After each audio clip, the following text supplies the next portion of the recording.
Hello, my name is Mary Kumar. My maiden name is Mary Kathleen Bell. I left Hephzibah House in August of 2009, almost 5 years ago. I'd like to start with a definition of the word cult.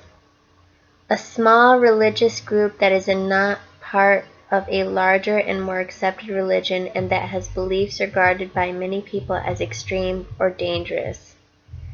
This is from the Merriam-Webster Dictionary online. The second definition of it is a situation in which people admire and care about something or someone very much or too much. The third definition is a small group of very devoted supporters or fans. Hephzibah House is a small group home for girls in Winona Lake, Indiana. It has been functioning since 1970, I believe, about 40 years. Ron and Patty Williams founded it for wayward girls who were not following the path of Christ. And Anderson Cooper covered it a couple years ago, and apparently nobody really paid attention to it or thought it was important enough to shut it down or really just get answers. My big issue with putting this video up is that they would answer for what they have done in the past or what has been alleged that they've done in the past, and I don't think much of it's far off. In 2007, August, I came during a time of transition for Hephzibah House. They're a fundamental Baptist group, which means that fundamental means that they function a lot more strictly than most Christians' homes would. They have a very strict dress code. If your skirt is not down to the ground, it has to be a hand's breadth below your knee. You can't wear anything that's sleeveless. Sometimes you can't cut your hair. In some families, you're allowed to trim it and cut it, sometimes style it, but usually not so. You're not usually allowed to pierce your skin, pierced ears, tattoos, pierced anything else. You're supposed to be devoted to God pretty much 24/7. At the school, education is not venerated as highly as godliness. We were always told that we were brought there not to improve our education or make friends with the girls who were pretty much our sisters around us, but we were to improve our relationships with God first. Number one is God. Out of everything, God was number one, and then family second. Really, our family was our parents. If our parents didn't approve of a brother or sister, we were not encouraged to become closer with that brother and sister during our time there. The normal allotted time that you were supposed to spend at Hephzibah House was 15 months. That was the minimum amount of time you could spend there. During that time, you were allowed to have family visits every 3 months. The first visit was a visit with your parents. If every visit was 3 or 4 hours long, and it was not guarded, you could say guarded. We had a staff member that would always be with us. We were not allowed to whisper with our parents. We were not allowed to share pictures without the staff's approval. We were not allowed to talk about outside news that was not approved of, like celebrity news, Michael Jackson dying. They laughed at that. They said that, well, they laughed when Heath Ledger died, but they just didn't like Hollywood in general.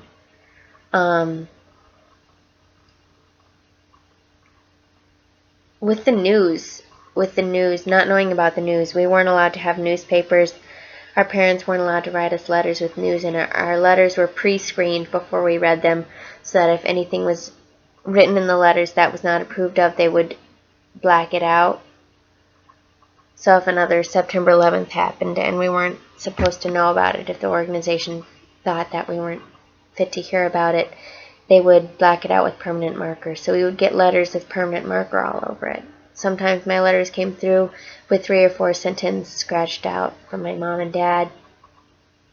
My brother lived in Galveston during the time that Hurricane Hugo, I think it was, I'm not sure the name of the hurricane that came through in 2008 or early 2009 when the hurricane came through Galveston, and I probably wasn't supposed to know about that, but one of the staff ladies mentioned it when I was downstairs, and I was naturally worried because Hurricane Katrina had only happened a couple years before 2007 or 8.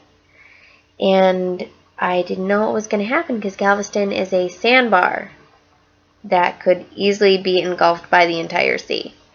So I asked for someone to give me information from my brother. We're not allowed to communicate with the outside world. We can't pick up a phone and call someone. There's no way that you can do it. Even with phones being in the kitchen and in the other parts of the house, 2 or 3 phones were there. We had to know the code to dial out, so there was no way that I could call my parents to see how my brother was doing, even if I was able to run and grab a phone. So I asked for news. Tell me if my brother's alive or if he's going to make it, if his house is still there, where they're staying. And no one told me. So the basic form of communication is that we sit in school every day or during devotions in school hall. We can ask for a note to write upstairs to the Williamses. It was Patty Williams before she passed away. And I asked for a note. I want to know if my brother's alive. So they gave me a note and I wrote it out. Please tell me if my brother's okay, if the hurricane hit Galveston. And I didn't get a response. And I kept writing notes every couple days. Can you tell me? Can you tell my parents to call? Here, they can't call me, but they can call here and tell you guys to tell me. Like, can someone please get word out? I'm very worried. I need to know, is my brother okay? Can you tell me? And it took, I think, about 2 weeks for them to... They didn't tell me where he was or where he was living or if he was injured. They just said, someone passing me in the hallway, one of the staff ladies, was like, okay, yeah, your brother's alive. And that was all I got until a month and a half later when I saw my parents and they told me, his house is gone. Everything's wrong. Like, he doesn't have, But the fact that you had to go through so much to get so little information.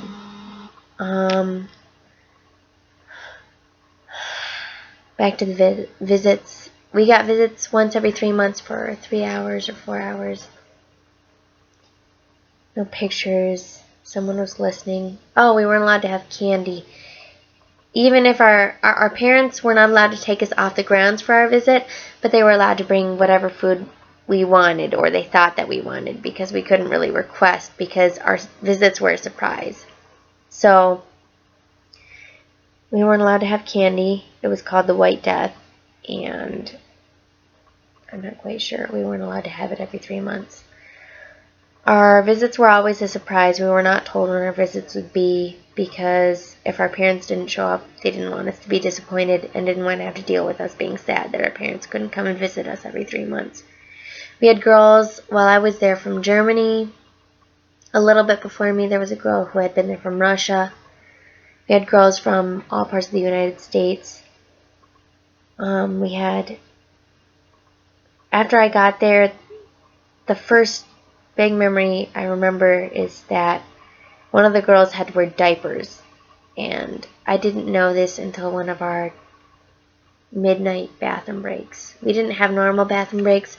Our bathroom breaks were regulated throughout the day.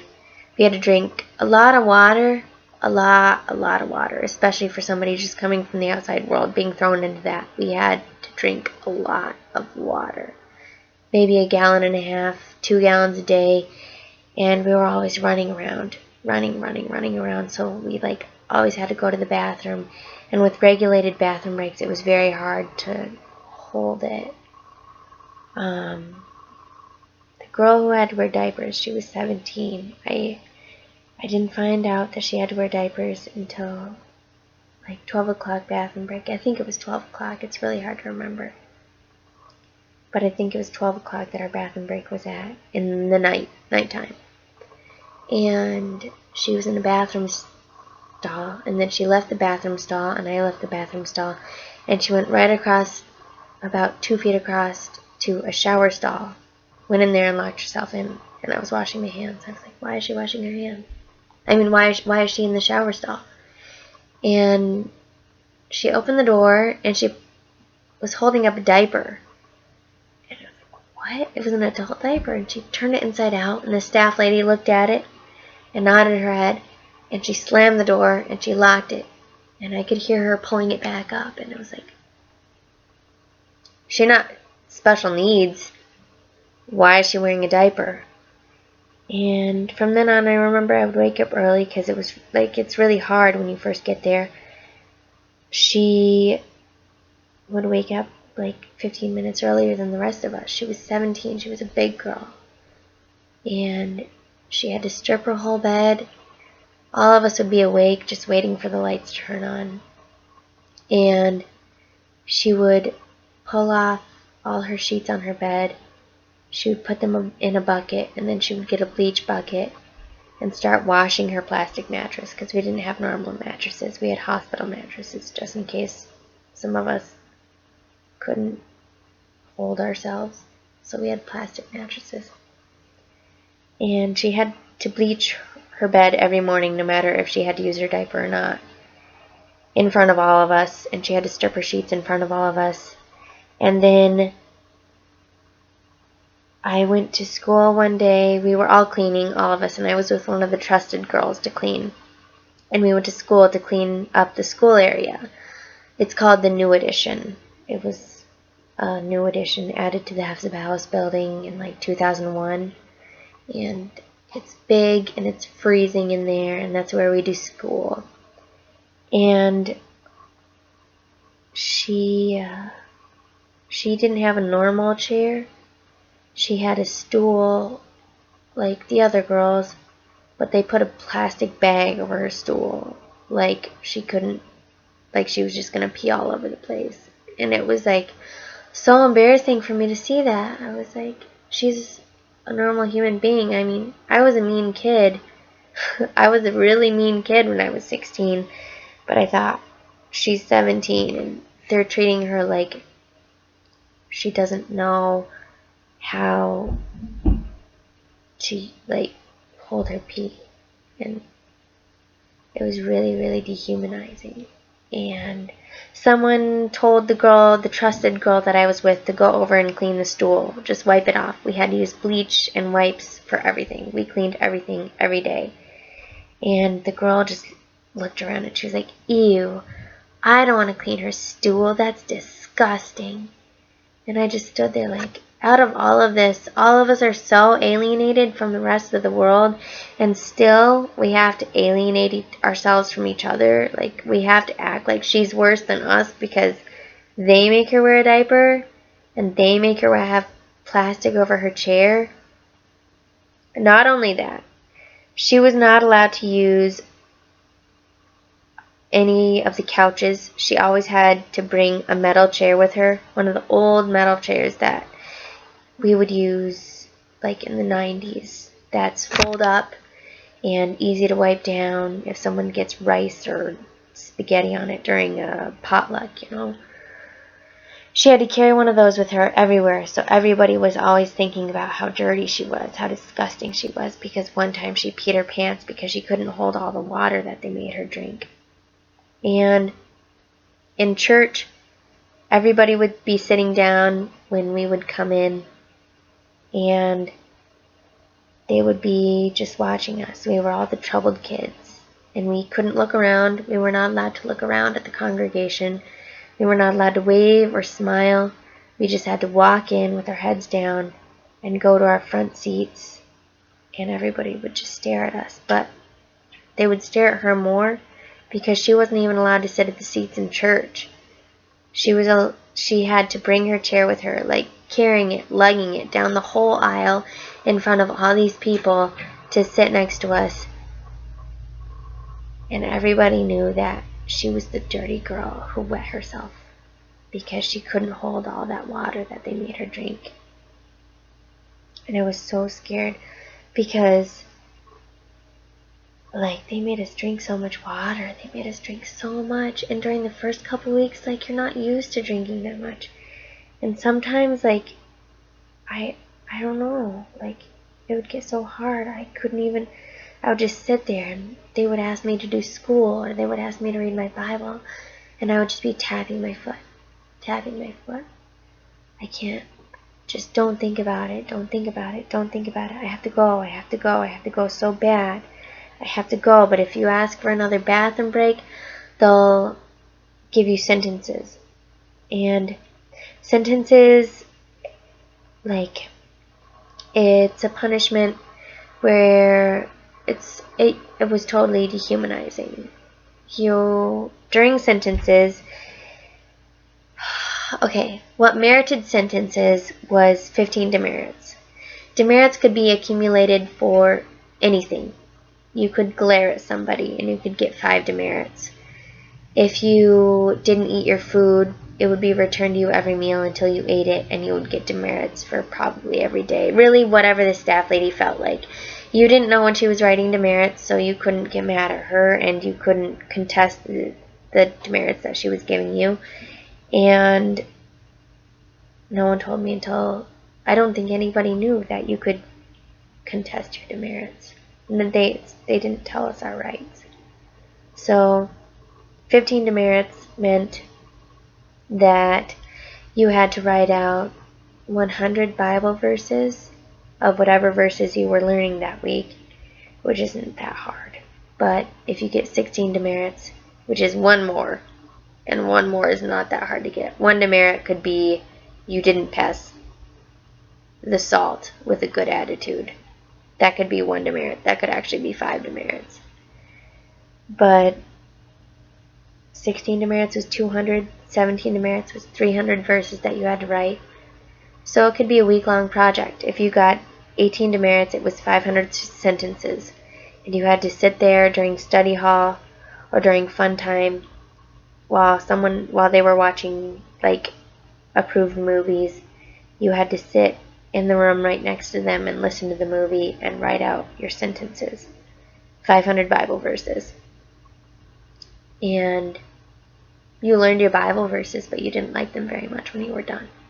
At all. They were a punishment. Why would you like them? Anyways, if you had to ask for another bathroom break during the day or in the middle of the night, which happened a lot, like sometimes I didn't sleep through the night, you would get 15 demerits, and that was sentences. And sometimes I wouldn't sleep for like 6 hours. That was one good thing that they gave us, though. They gave us 8-hour sleep nights, 8-hour nights to sleep.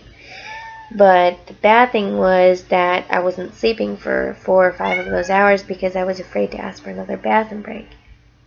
And it was really hard.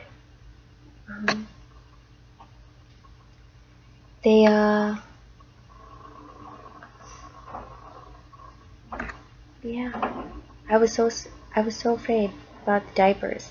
Just the diapers. That was like the main thing I was so scared about because they gave us so much water.